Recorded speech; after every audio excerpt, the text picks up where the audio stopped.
So I screwed up. Let me explain. I lost some video clips of me getting this put back together. But, yeah, I look like a dork. Whatever. Anyway, so what we've got is I've got this crankshaft in. I measured these bolts. So these are the two new bolts that I had put in. This one was broken, and this one was still okay-ish.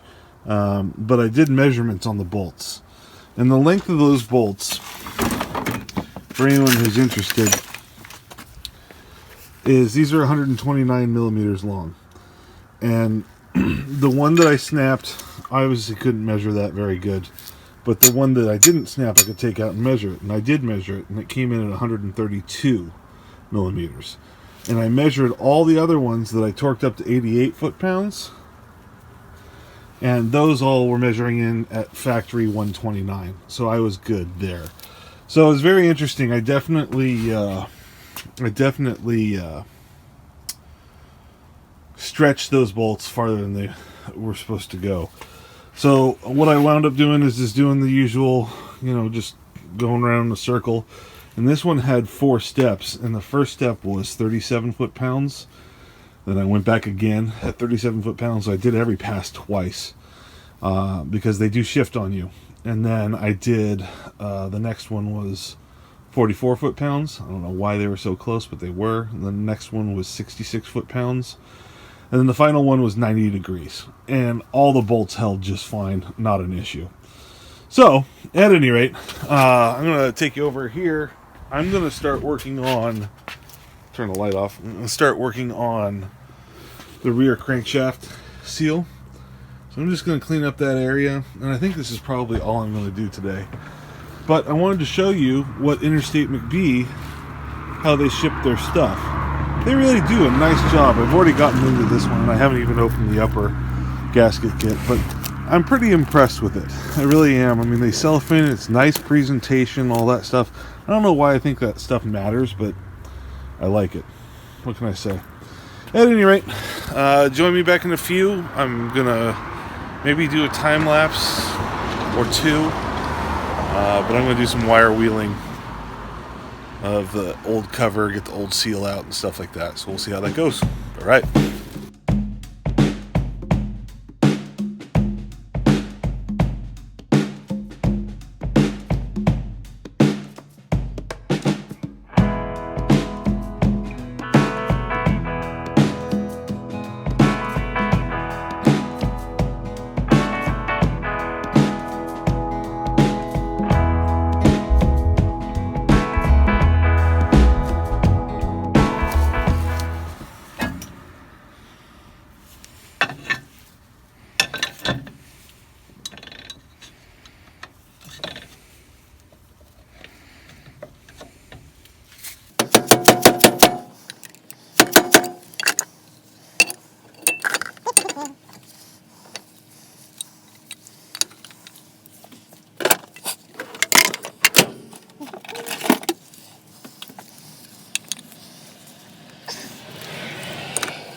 Aluminum, be careful.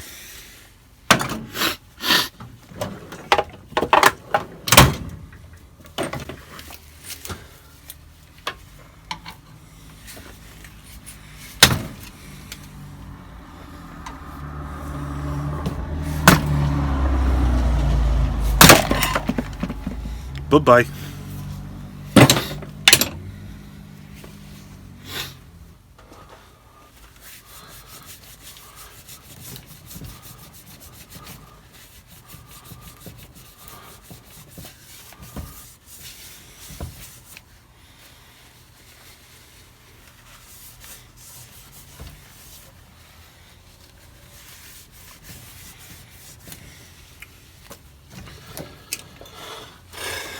I'm going to hit that just slightly, try to get rid of some of this. See what that looks like. Yeah, you can kind of see.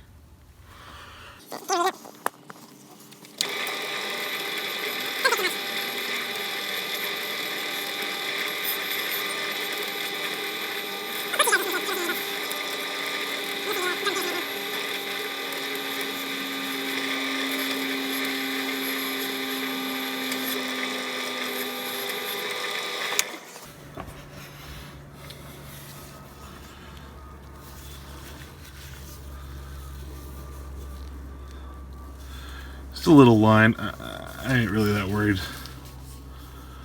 It's nice and smooth, so we're good there. Alright, so here's our, what is it? Crankshaft seal, the rear one. Okay. And here's the seal itself. It only goes one way. This lip right here rides on the inside. This goes in like this after you get this thing seated properly. And then this tool, get off of there, wire. Can't be the only one with random wires around. This sets the depth. So that fits in here. And if you look, you'll see that's exactly where it goes. So this is going to wind up looking like this when we're done. But it'll be set at the proper depth. But the nice part is Cummins was nice enough to taper this whole thing. So you can kind of see that little thin line edge? It's beveled. So it almost looks like a throttle body on a car. So you can see it's beveled. That means this thing just sits part way in already. And you're good to go.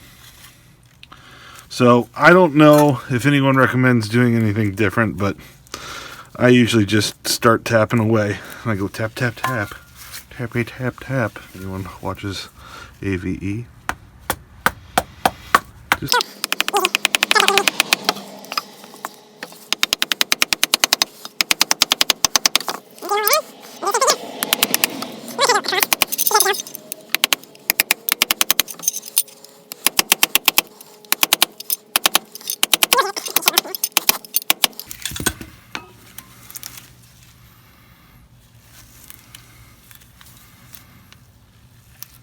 You could probably go nuts and measure it, but good enough for me. So one thing to notice about this is you see how it's wider up here, and then it tapers down. And again, you'll see it in a minute, but that presses on to the back of the crankshaft and ensures that this lip here seats properly. It'll make more sense once I get it in there. But there you go. Just like that. Again, I don't know why I geek out over this stuff, but I don't know why I like that, but I just do. You're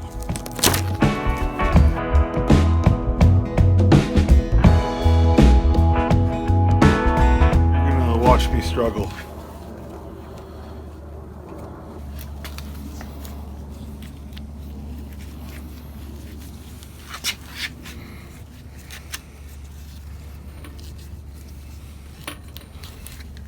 It's going smooth.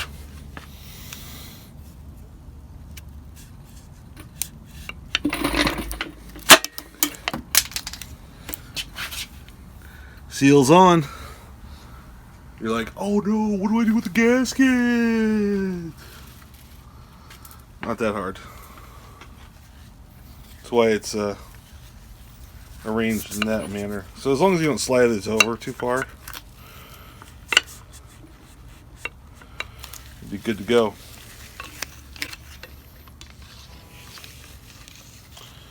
Gaskets say they're made in the USA.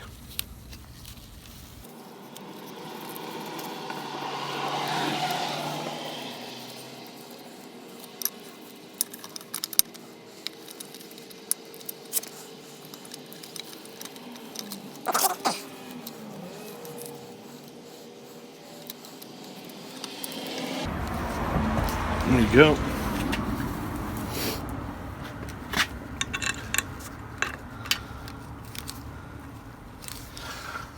Okay, so those are 8mm.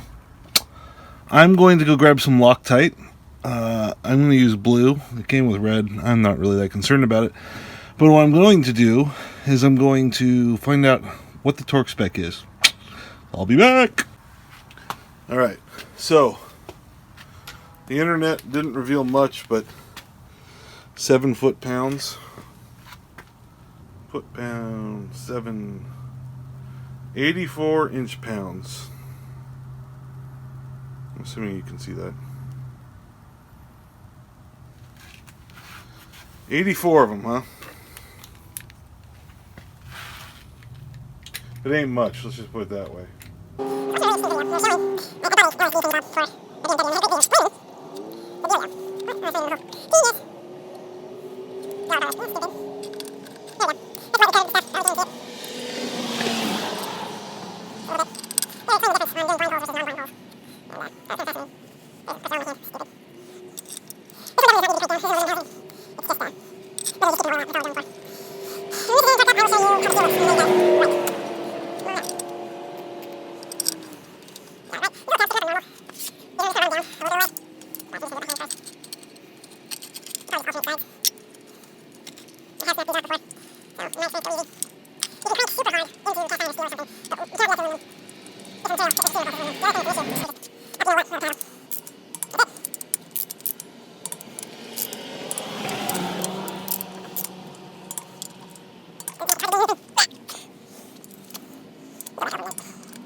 Could not hurt to just go over and over.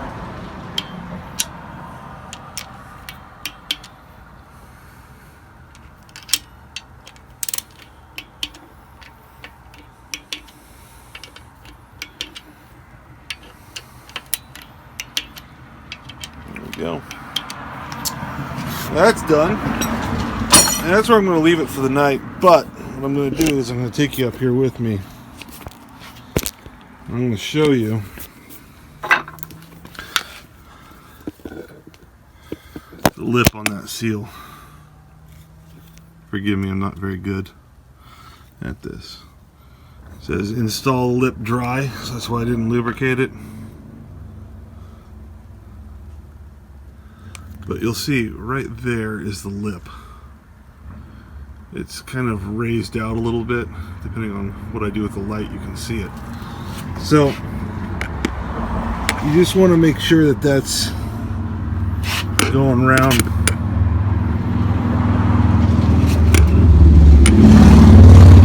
rubber central.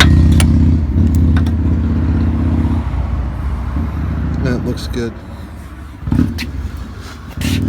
So we can give this a little crank.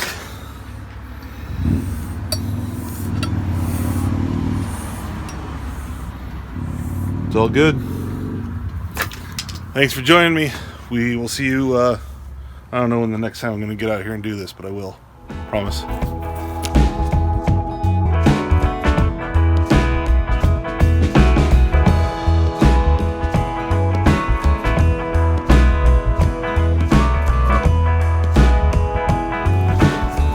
You know what? I'm going to go ahead and talk about this flywheel that I've got here.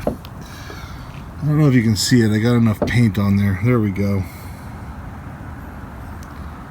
This is a fluid damper that's off of a 6.7 Cummins, and I've got it adapted to work onto my 4BT, which of course is the same thing as a 6BT. And you do have clearance issues that you got to deal with. The bolt pattern's perfect, it bolts up no issue. But as you can see, you got to do a little bit of self-clearancing here. Well, not self-clearancing, that'll just be a bad time. Typically, there's a flange that comes straight off of here. This is flat. So that's usually flat straight across, and that does interfere with the front timing cover. So you can see kind of the radius I had to put on it. I didn't do a great job with it, but literally I did this with a cutoff wheel and a grinding disc and then various pads, and I really like it. It does help smooth the 4BT out quite a bit. People could go and get this machined and do it that way. I was cheap. I did too much on one, and I had originally just cut off this entire section. But if you do that, what you wind up getting into is into the fluid and plastic and whatever the junk is that's inside this thing. And within 100 miles, all that had come out, and this was no longer dampening anything. So learn from my mistake, and don't think you can just cut this all the way through like with a bandsaw or something. That won't work. You're going to have to do this. to it, and you just put a nice curve and you test fit and all that good stuff. I'll show you the front timing cover. I did have to mod it just a little bit. Ugh. Getting caught on things. So besides my paint holidays here, this thing, and I bashed that in, this thing here needs to be a little clearancing. But when people say your timing cover and your oil pan are the issue, this is what they're referring to, is this area. You got to make sure that's out of the way, of course. Put it wherever you need to. But this is the issue. This clearance right here is the problem that people have. And you can see that that juts out quite a bit. And so it will contact here and just destroy everything, and here. And so I got into it just a little bit with my grinder, and of course that front timing cover is aluminum, so it's pretty easy to do.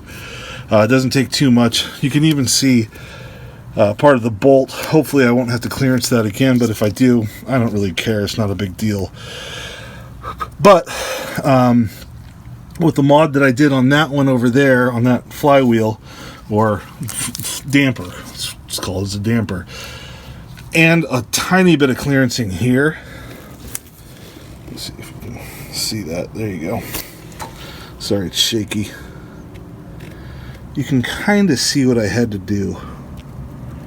It's just the slightest adjustment to it. But I had no clearance issues when I had this engine in the truck. And I was a big fan of the way it ran. And it ran really smooth up until it stopped running. Famous last words. So yeah, at any rate, that's the way you get one of those things on your truck. And I think this will work on 5.9s just the same as 4BTs.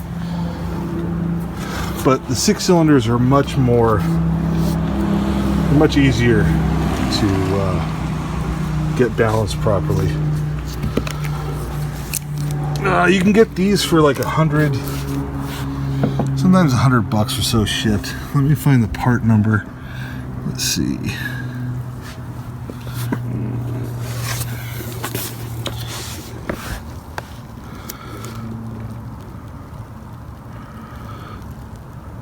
What is that?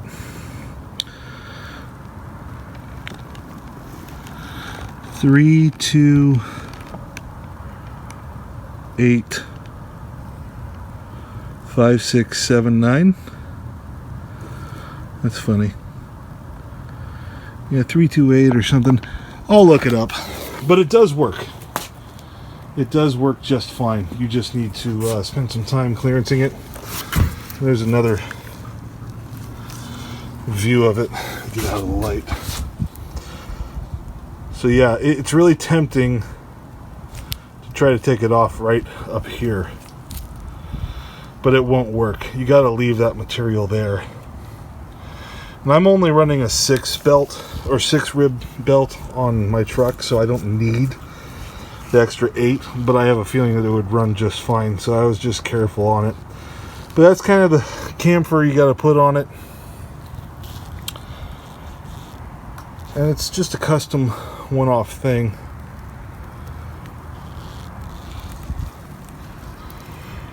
So hit me up if you guys have any questions about it. I'll be happy to talk about it, but I pretty much just did it. You just get in there and start clearancing.